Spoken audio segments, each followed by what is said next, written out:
For many years, many people thought female killers couldn't have existed. However, history begs to differ.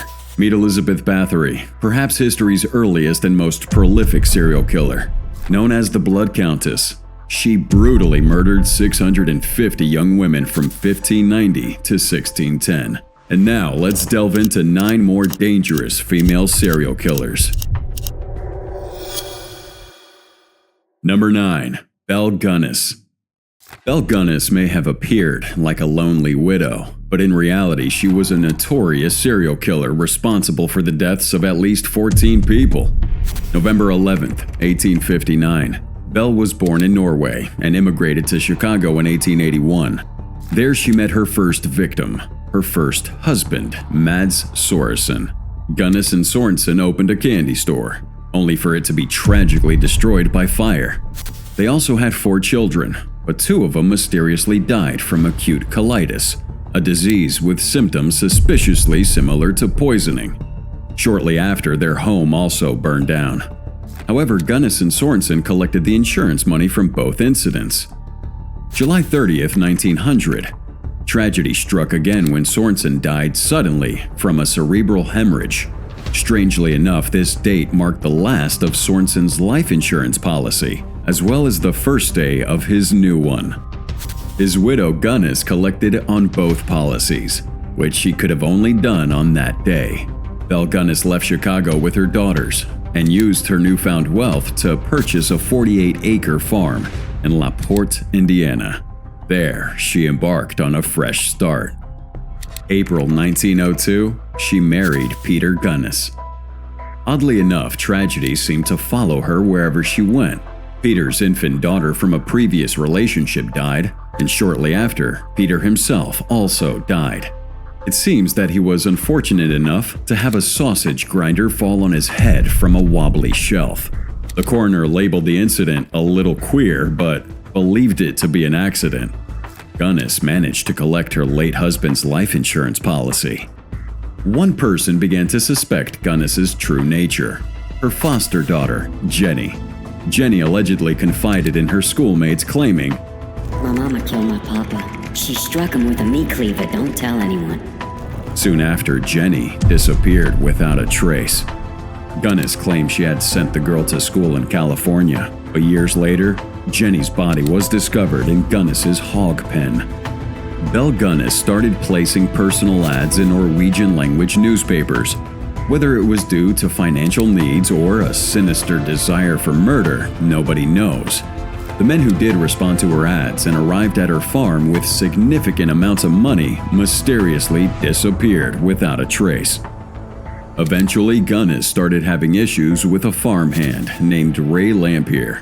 He had a crush on Gunnis and was jealous of the men who came to her property. April 27, 1908, Bel went to see a lawyer. She told him that she had fired her jealous farmhand and that he had gone crazy. Gunnis also claimed she needed to make a will because Lampier had threatened her life. Gunnis told the attorney, "That man's after me and I'm afraid he'll burn my house down one of these nights." That very night, her farmhouse was set on fire. When authorities arrived, they found the bodies of Gunnis's 3 children in the basement of the burned farmhouse.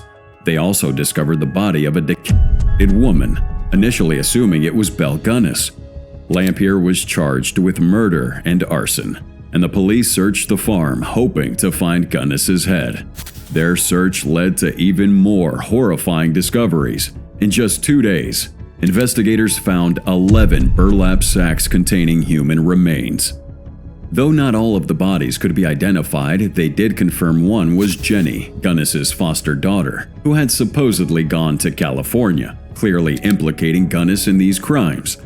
And over time, authorities began to question if Gunnis had faked her death. 1931, a woman was arrested in LA for poisoning a Norwegian-American man and died while awaiting trial. Her striking resemblance to Gunnis, along with a photo of children resembling Gunnis's own, raised suspicions. However, the truth about Bel Gunnis remains unknown to this day. Number 8. Jolly Jane Toppen.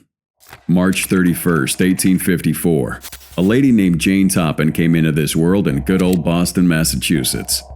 She was born as Honora Kelly, and when she was 6 years old, her dad decided to drop her and her sister off at an orphanage for penniless girls, and he never saw them again. November 1862. Honora was placed in the home of Ann Toppen as an indentured servant. She renamed her Jane Toppen despite never officially adopting her. Anne and her husband had a daughter named Elizabeth. Despite the age difference, the girls got along pretty well. Jane did have many friends in school, but had already begun exhibiting signs of sociopathy and being a pathological liar. When Jane turned 18, she decided to pursue a career in nursing and enrolled at Cambridge Hospital in Boston. Jane worked as a student nurse and had good rapport with her patients. However, she was hiding a very dark side. Jane would often manipulate her patients' medical records to extend their hospital stays so that she could spend more time with them. She took the lives of at least 12 people during her time as a student nurse. Jane dosed her elderly patients with opium to see how they would react to the drug, increasing that dose to watch them suffer and ultimately die. Occasionally, she would stage a sickness with poison and nurse them back to a miraculous recovery. Jane's murderous streak extended to her work as a private nurse in Boston, where she targeted older family members, killed them, and stole their belongings. Her ruthless nature knew no bounds, leading her to murder landlords, fellow medical professionals, and even friends when she grew bored of their company. Not only that, but Jane also killed her own foster sister. 1899. Elizabeth invited Jane to stay with her for a weekend in their childhood home. Oblivious to the danger, Elizabeth enjoyed a picnic prepared by Jane, unaware that it was laced with strychnine, Jane's newfound favorite poison. Elizabeth drank the poisoned water and died in Jane's arms on the beach. Jane later recounted the incident to the police with disturbing fondness. I held her in my arms and watched with delight as she gasped her life out. Jane then moved into Elizabeth's house, driven by her twisted desire to marry Elizabeth's husband. However, she resorted to poisoning him when he rejected her, convinced that nursing him back to health would win his affection. Sadly for Jane, her plan backfired, and he kicked her out of the house. Now, she kept going on her killing spree and wasn't caught until she used a metallic poison on one of her victims, which finally sparked an investigation. 1901, Jane was finally arrested. During her trial, Jane confessed to 31 murders, but hinted that the number could be as high as 100. Her admission led the jury to declare her not guilty by reason of insanity. She received a life sentence at an asylum. For years, nurses in this asylum heard her eerie voice echoing through the halls, threatening to kill again. She would say, Get some morphine, dearie, and we'll go out in the ward. You and I'll have a lot of fun seeing him die. Now, you've likely heard of the term Black Widow before. This term refers to women who commit notorious crimes against their husbands, boyfriends, or lovers. And today, we have such cases to discuss. So let's dive into the first one. Number 7. Gesa Godfried. 1785. Gesa, a young woman with big dreams of becoming a star on the stage, was born in Bremen, Germany. But fate had other plans for Gesa, and she ended up being remembered for something far more sinister, becoming one of history's earliest female serial killers. At a young age, Gesa's father arranged for her to marry a saddler named Johann Mittelberg. Mittelberg didn't support his wife's aspirations and tried to stifle her dreams. However, Gesa's time with Mittelberg would be short-lived. October 1813, Mittelberg passed away after a long and agonizing illness. Tragedy would strike again just over a year later when Gesa loses 2 of her children and both of her parents within 2 months. It seemed as if misfortune was relentlessly haunting Gesa, who had earned the nickname Angel of Bremen for her devotion to her ailing family. However, she would soon find solace with a wine merchant, Michael Christoph Gottfried, who comforted her when illness claimed another son and her brother. July 1817. Fate struck again. Gottfried himself fell ill and passed away. For the next few years, she lived alone in the comfortable home she had shared with her late husband. Then, in 1823, her neighbor, Paul Thomas Zimmerman, proposed to her, but before long, he too fell ill and died in agony. For the next few years, Gesa tried to maintain the comfortable and fashionable lifestyle her deceased husbands had provided for her. She managed to keep up with the expenses for a while, but things took a turn in 1825 when creditors started knocking on her door. And as if on cue, a series of acquaintances and friends began falling ill and dying around her. That was until 1827 when her neighbor, Johann Rumpf, whom Gesa was taking loans from, finally uncovered the truth about her. You see, one night, Rumpf was served a salad and noticed some weird white grains mixed in with the leaves. A few days later, when a ham dish was served with the same stuff sprinkled on top, Rumpf got suspicious. He took a sample of that substance to his doctor friend for analysis. Turns out the substance in the food was arsenic, but a form of it called mouse butter that's used to kill rodents. As you can imagine, an investigation was launched right away, but Gesa managed to escape to Hanover for a while. However, justice caught up with her in late March of 1828. During the trial, Gesa admitted that she had been poisoning people for 15 years and had managed to poison 16 unlucky souls. As you can guess, the punishment for such a heinous crime was death. April 21st, 1831, Gesa faced her fate and was led to the guillotine. Local tradition allowed the condemned to enjoy a final glass of wine before execution. Yet Gesa just took one sip and then offered the remaining glass to the judges overseeing her execution. Pretty suspicious, right? However, we'll never know if that glass contained any mouse butter or if the judges drank from it. Number 6. Nanny DOSS. 1905. Nanny DOSS was born in Blue Mountain, Alabama. As a teenager, she hoped to escape her abusive father by getting married. Little did she know this dream would lead her down a long path of murder. At 16, Nanny married Charlie Braggs.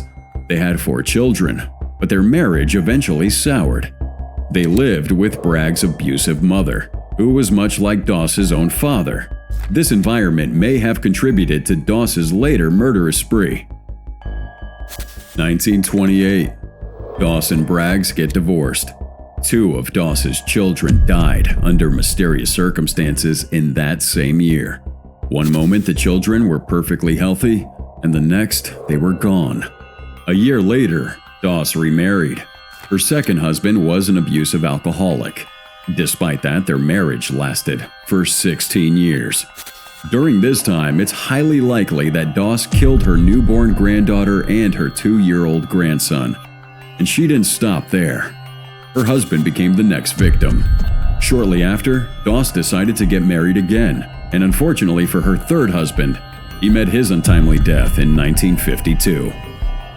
1953. Doss's mother needed some special care after falling and breaking a hip. However, things get twisted when her mother suddenly and unexpectedly died a few months after Doss agreed to be her caretaker. And if that wasn't enough, one of Doss's sisters also died suddenly after having contact with her. After that, Doss shifted her attention to Richard Morton, her 4th husband, whom she found was cheating on her. He died under mysterious circumstances. Now, Doss's final victim was Samuel Doss, her 5th and last husband. After their marriage, she poisoned a prune cake, causing him to spend a month in the hospital. Unfortunately, he succumbed to another dose of poison-laced coffee shortly after returning home. This is where Nanny DOSS made a critical mistake. The doctor who treated Samuel during his hospital stay had suspicions, but lacked concrete evidence. He convinced Doss to allow for an autopsy, revealing significant levels of arsenic in Samuel Doss's body, leading to a police investigation. 1954, Nanny DOSS was arrested. She didn't waste much time before confessing to killing 4 of her 5 ex-husbands, but she denied any involvement in the deaths of her family members. However, the authorities suspected she may have been responsible for the deaths of as many as 12 people. The media dubbed her Giggling Granny because she couldn't help but giggle whenever she recounted how she killed her husbands. Nanny DOSS met her demise in prison in 1964 while serving a life sentence. Number 5. Miyuki Ishwa. 1897. Miyuki Ishwa was born into a wealthy family, receiving her education at the University of Tokyo. After graduating, she landed a job as a midwife at the Kotobuki Maternity Hospital. Over time, Miyuki would work her way up the ladder and eventually become the hospital's director. However, Japan in the 1940s was completely different from Japan today. Following World War II, the lack of resources led to widespread famine, and as a result, many women either abandoned their babies at maternity hospitals or left them to die from exposure.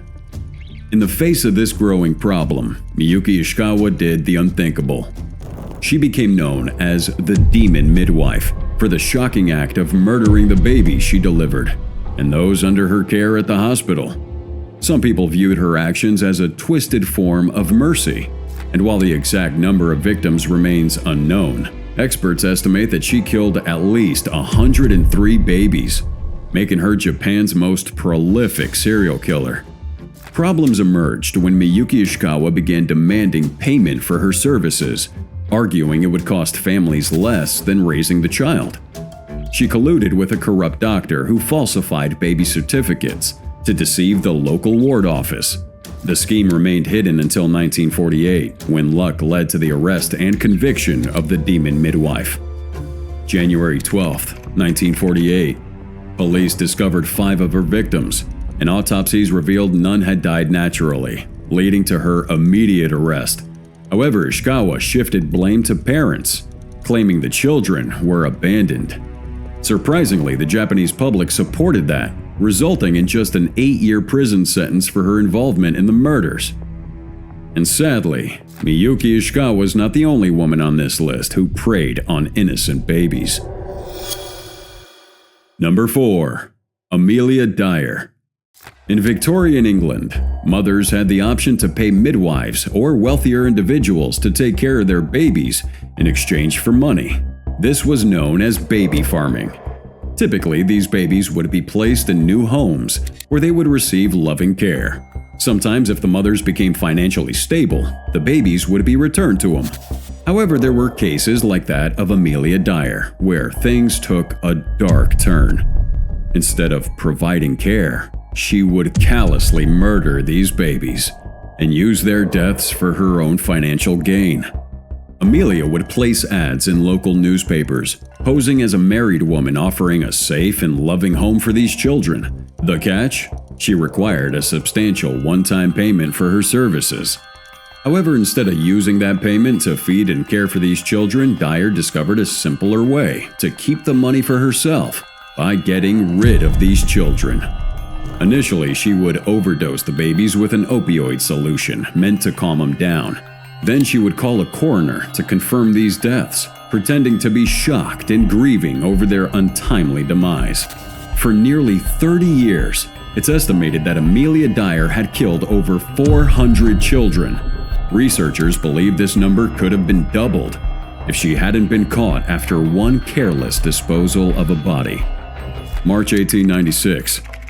A bargeman discovered a carpet bag floating in the Thames River. Inside, he found the lifeless body of a young girl. A sharp-witted police officer noticed a nearly faded name written on a corner of the paper, along with an address. Now, this address belonged to Amelia Dyer, but the police still couldn't directly link her to the crime, so they came up with a plan. Using a young woman as bait, they had her place an advertisement seeking a good home for a child. Dyer took that bait and arranged a meeting with the woman. Little did she know she was being set up on this sting operation. Police made disturbing finds while searching Dyer's home, including a strong odor of human decomposition, dressmaker tape resembling that used on infants' bodies, and a collection of heartbreaking letters from desperate mothers seeking their missing children. Without wasting any time, the police arrested Amelia and launched an investigation that led them to the Thames. Their mission was to find more bodies, and sadly, they succeeded. 6 bodies were recovered. and Amelia Dyer confessed to each and every one of those murders. June 10, 1896 at 9 a.m., Amelia Dyer faced the ultimate consequence for her heinous crimes: execution. Number 3. Joanna Deni. March 2013. Joanna Deni embarked on a chilling 10-day killing spree, driven not by financial gain nor revenge, but solely for her twisted pleasure in taking lives. August 1982. Deni's problematic life began in St. Albans, Hertfordshire. At 16, she ran away with her boyfriend, and an unexpected pregnancy at 17 filled her with anger and resentment. She didn't want to be a mother, and this led her down a destructive path, including substance abuse and prostitution to fund her addictions. February 2012. That's when Deni's troubles truly came to light. Deni was arrested for theft and subsequently admitted to a hospital for psychiatric treatment. Now, during her time there, she was diagnosed with antisocial personality disorder and obsessive-compulsive disorder. Just over a year after her arrest, Joanna embarked on this 10-day killing spree. Her murderous rampage began with Lukasz Slabajewski, a man she had recently started dating. After drinking together, Deni lured him to a different property and brutally stabbed him in the heart, getting rid of his body by throwing it into a dumpster. 10 days later, Deni would strike again, killing her 56-year-old roommate John Chapman in the same brutal manner. And just hours later, she would take the life of their landlord, 48-year-old Kevin Lee, with whom she was having an illicit affair. Before ending Lee's life, she convinced him to wear a black sequin dress. Getting rid of the bodies is where her partners in crime would come into play. Gary Richards and Leslie Layton helped Deni transport and dump the victims in ditches. Later on, Deni's accomplices would claim that they didn't really want to help her, but they gave in to their fear. I mean, she must have been quite intimidating to scare men towering over her by almost 2 feet.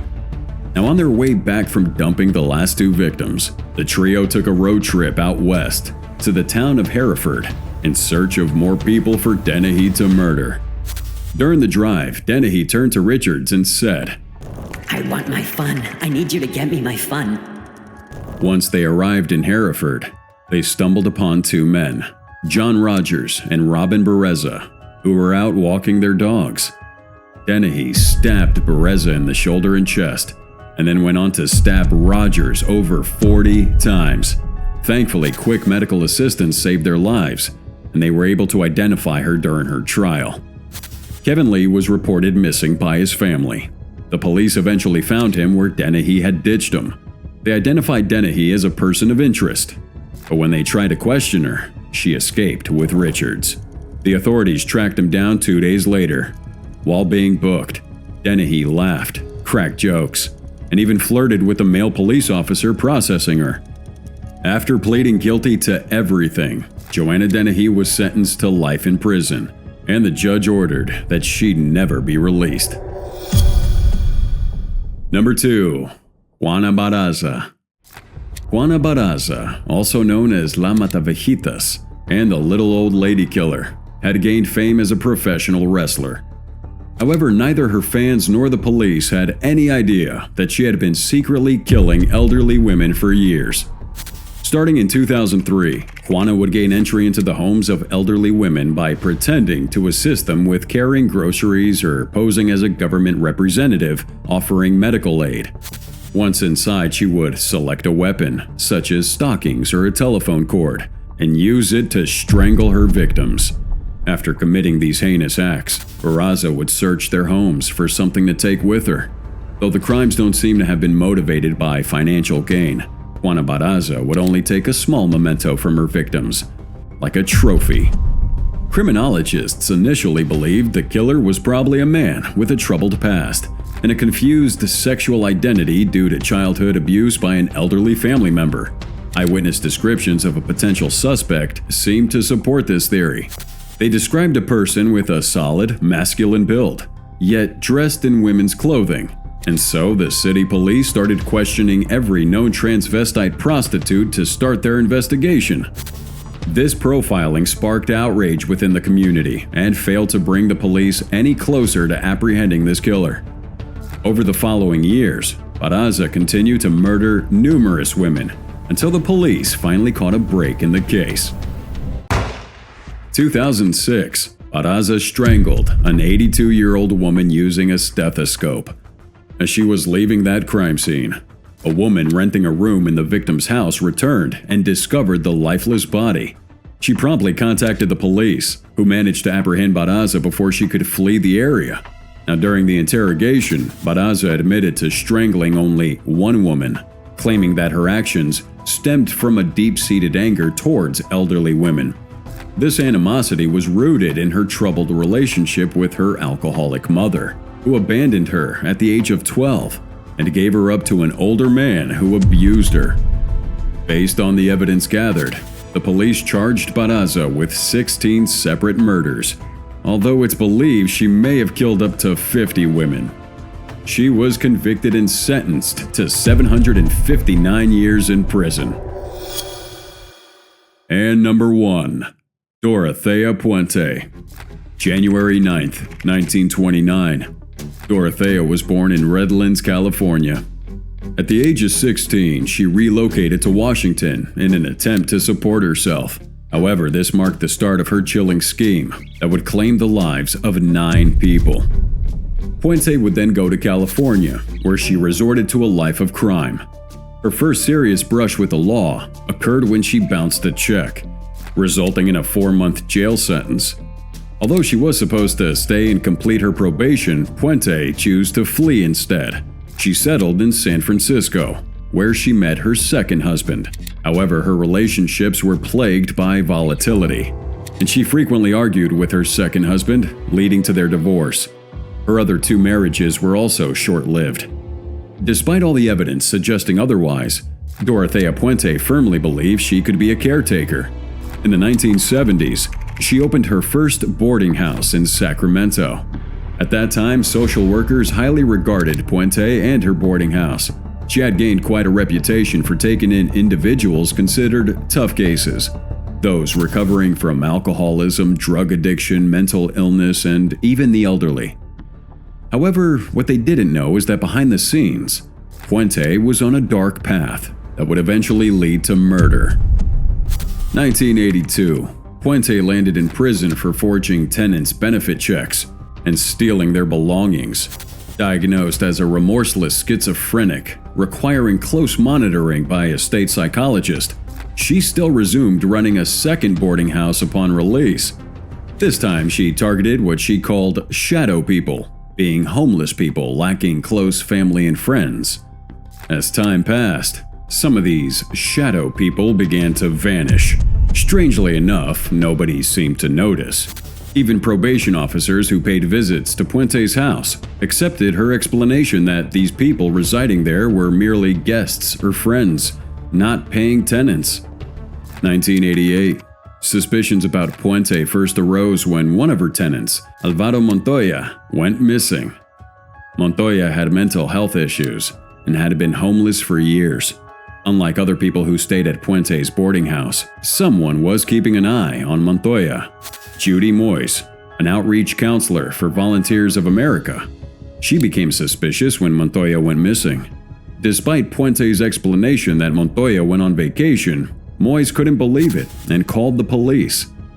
When they arrived, Dortha, the owner of this boarding house, maintained that Montoya was indeed on vacation, and another tenant named John Sharp supported her claims.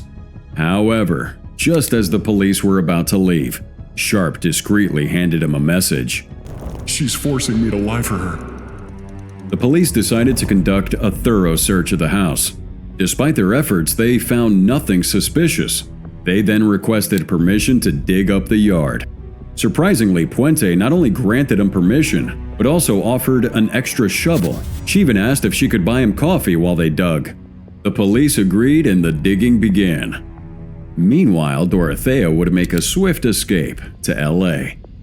As the police continued their dig, they unearthed the remains of 7 different people. For 5 days, Pente managed to evade capture. However, her luck ran out when a man in a bar recognized her from the news and alerted the authorities. Charged with 9 murders, Puente was apprehended and flown back to Sacramento. Dortha Pente was convicted of 3 murders and sentenced to consecutive life terms. Yet, until her last breath, Puente insisted on her innocence, asserting that she had always taken excellent care of those under her charge.